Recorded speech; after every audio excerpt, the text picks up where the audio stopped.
সরাসরি রাস্তার উপরে দাঁড়িয়ে একটা ছেলে একটা মেয়েকে চুমু খাচ্ছে দেখা যায় গ্রামে? কি কথা বলেন? দেখা যায় না। সরাসরি একটা ছেলে একটা মেয়ের সাথে কুকর্মে লিপ্ত হয়েছে একেবারে এই রোডের উপরে, দেখেছেন কোনোদিন? দেখেননি। সরাসরি একটা লোক মদের বোতল নিয়ে এখানে দাঁড়িয়ে খাচ্ছে, দেখেছেন? দেখেননি।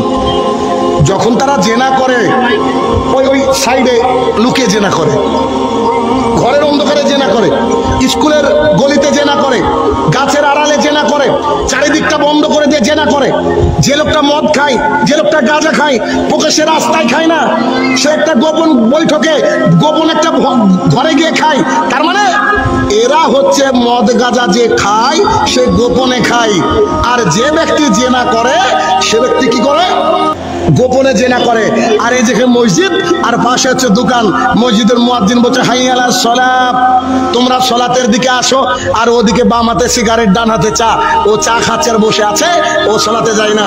তার মানে বোঝা যাচ্ছে এটা বেশ্যা, রাস্তায় দাঁড়িয়ে বেশ্যাবৃত্তি করে না, ওর খারাপ লাগে। কিন্তু একটা বেনামাজি ও একেবারে মসজিদের পাশে বসে ক্যারাম বোর্ড খেলে, মসজিদের পাশে বসে ফ্রি ফায়ার পাবজি খেলে, মসজিদের পাশে বসে চা খায়, তারপরে মসজিদে যায় না। তার মানে একটা বেনামাজি একটা বেশ্যা মহিলার চেয়ে খারাপ, এটা বেনামাজি একটা নোংরা মানুষের চেয়ে খারাপ, এটা বেনামাজি একটা ডাকাতের চেয়ে খারাপ, একটা বেনামাজি একটা সুদখোরের চেয়ে খারাপ, এটা বেনামাজি একটা প্রস্টিটিউট কলগালের চেয়ে খারাপ। দেখে আমার এই কথাকে উল্টায় কে? সরাসরি প্রকাশ্যে বিরোধিতা হচ্ছে। জি, কারোর বাড়িতে যদি লোন থাকে, সুদ ঘুষের ব্যাপার থাকে, রাসূল সাল্লাল্লাহু আলাইহি ওয়াসাল্লাম বলছে মায়ের সাথে জেনা করে যত পাপ, সুদ ঘুষ বাড়িতে বন্ধন লোন থাকলে এলআইসি থাকলে তত পাপ। কিন্তু কোন ব্যক্তি সুদ ঘুষ খেয়ে নিয়েছে এ ব্যক্তি জাহান্নামে যাবে, এ হাদিস আমি শাহিনুর রহমান জানি না। কোন ব্যক্তি চুরি করেছে, এটা মহাপাপ, চুরি করলে নাকি হাত কেটে দিতে হয়। আচ্ছা শরীয়তের আইন নাই, থাকলো, কিন্তু চুরি করেছে সরাসরি জাহান্নামে যাবে, এ হাদিস আমার জানা নাই।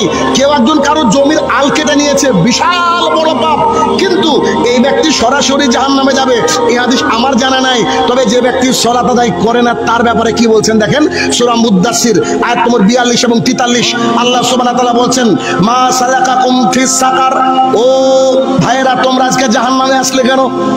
একদল লোক জাহান্নামে চলে গিয়েছে, তাদেরকে জিজ্ঞাসা করা হচ্ছে যে তোমরা জাহান্নামে আসলে কেন? ক্বালু, তারা সেই দিন বলবে লাম নাকু মিনাল মুসাল্লিন, আমরা মুসল্লি ছিলাম না। আমরা কি ছিলাম না?